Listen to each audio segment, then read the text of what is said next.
세 번째, 참된 가족입니다. 마지막 소주제입니다. 예수님의 어머니와 형제들이 예수님을 찾아왔었습니다. 한번 같이 읽겠습니다. 예수께서 무리에게 말씀하실 때 그의 어머니와 동생들이 예수께 말하려고 밖에 섰더니 한 사람이 예수께 여짜오되 보소서 당신의 어머니와 동생들이 당신께 말하려고 밖에 서 있나이다 하니 아멘.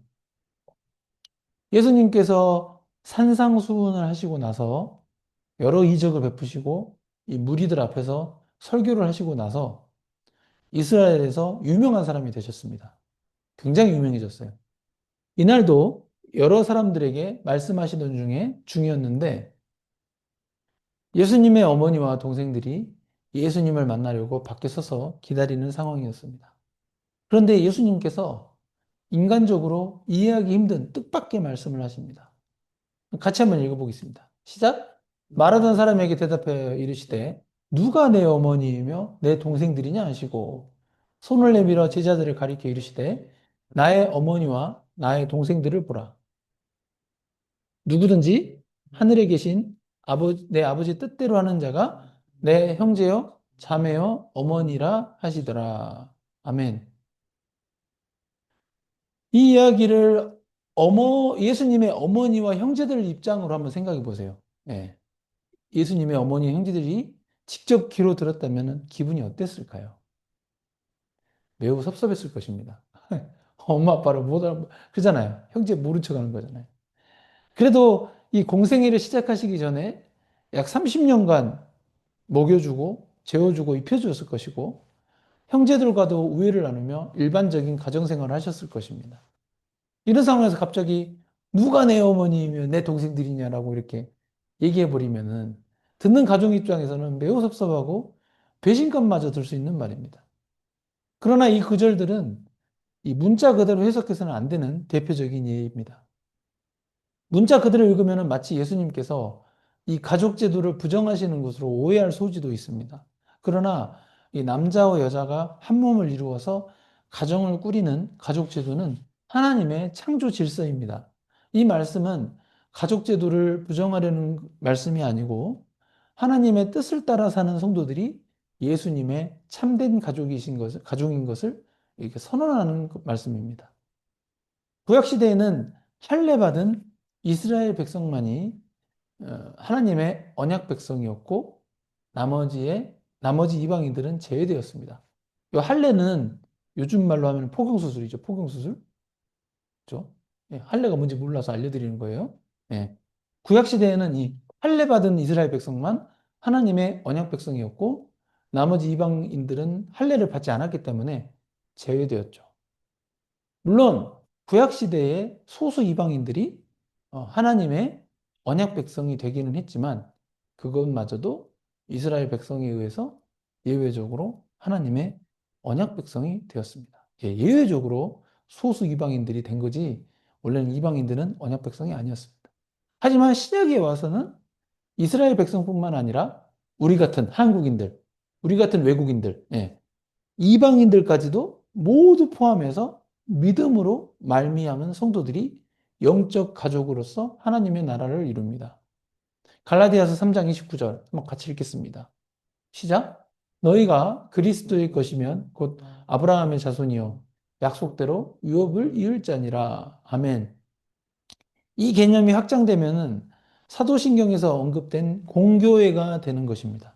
다시 말해서 성부 하나님의 뜻대로 하는 자들이 뜻대로 그 모인 교회들의 전체 합이 공교회이기 때문에 사실상 예수님으로 말미암아 공교회가 예수님의 형제요, 자매요, 어머니가 되는 영적 가족을 형성하게 되는 것입니다.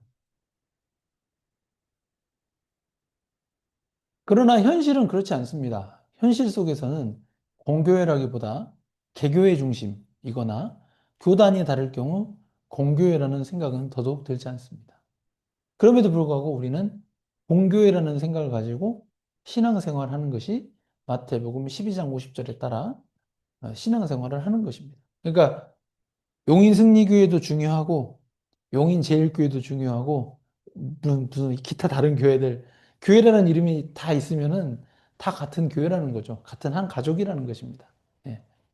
마태복음 12장 50절 한번 같이 읽겠습니다. 시작.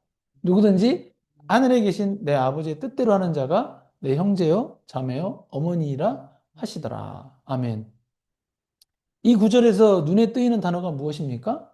누구든지입니다. 누구든지. 성경을 읽을 때 누구든지라는 단어가 나오면은 그 구절은 다른 구절들보다도 더 주의 깊게 읽어야 됩니다.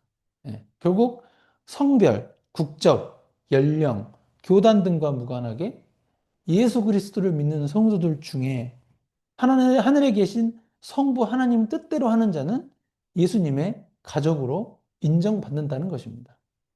그렇다면 성부 하나님의 뜻대로 하는 자가 되어야 하는데 그런 성도가 누구입니까? 질문. 그런 성도가 누구예요? 예. 이 질문 자체가 어떻게 보면 어리석은 질문일 수가 있습니다. 왜냐하면 성경 전체에 걸쳐서 성경 곳곳에서 성부 하나님의 뜻이 성경에 다 나와 있기 때문입니다. 그래서 가급적 오늘은 다 할 수가 없으니까 오늘 읽은 마태복음 12장 후반부 구절들로 설교하기 때문에 지면 관계상 오늘 읽은 본문만 잘 읽어도 그 특정한 성부 하나님의 뜻을 쉽게 확인할 수 있습니다. 한번 같이 읽겠습니다. 마태복음 12장 30절 시작. 나와 함께 아니하는 자는 나를 반대하는 자요 나와 함께 모으지 아니하는 자는 해치는 자니라. 아멘. 네, 12장 33절 시작. 나무도 좋고 열매도 좋다든지 나무도 좋지 않고 열매도 좋지 않다든지 알아. 그 열매로 나무를 아느니라. 12장 35절.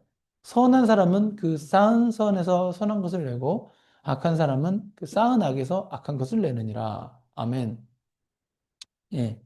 예수님과 함께하는 자, 다시 말해서 말씀이 육신 대신 예수님과 함께하는 자는 성경 말씀과 함께하는 자라고 말했듯이 성경 말씀과 함께하고 예수님과 함께 구원받을 성도들을 모으는 자가 되는 것이 성부 하나님의 뜻입니다. 그리고 예수님을 믿고 선한 삶을 살아내는 것도 성부 하나님의 뜻입니다.